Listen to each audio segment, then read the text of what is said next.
Iran-Israel तणावाच्या पार्श्वभूमीवर महाराष्ट्रात एलपीजी गॅसची तीव्र टंचाई निर्माण झाली असून मुंबई, नागपूर, अमरावती आणि जळगावसारख्या शहरांमध्ये नागरिकांना मोठा त्रास सहन करावा लागत आहे.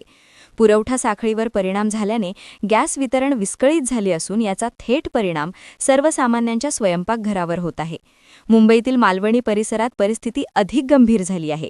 नागरिक रात्रीपासूनच रांगा लावत असून सिलेंडर चोरी होऊ नयेत म्हणून ते साखळदंडाने बांधून ठेवण्याचे प्रकार समोर आले आहेत. गॅस न मिळाल्याने संतप्त नागरिकांनी रस्ता रोको आंदोलनही केले. छत्रपती संभाजीनगरमध्ये टंचाईच्या काळात गॅसचा काळाबाजार उडकीस आला आहे.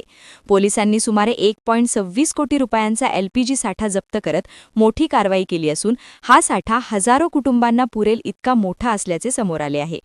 नागपुरात मागील 17 ते 18 दिवसांपासून गॅस पुरवठा विस्कळीत असून अनेक ठिकाणी नो स्टॉकची परिस्थिती आहे. ऑनलाईन बुकिंग यंत्रणाही कोलमडली आहे. अमरावतीतही एजन्सीसमोर ग्राहकांच्या लांबलचक रांगा लागल्या असून गॅससाठी मोठी प्रतीक्षा करावी लागत आहे. जळगावमध्ये नागरिकांनी गॅस एजन्सी विरोधात आंदोलन करत महामार्ग रोखून धरला. अखेर प्रशासनाने मध्यस्थी करत पुरवठा सुरळीत करण्याचे आश्वासन दिले.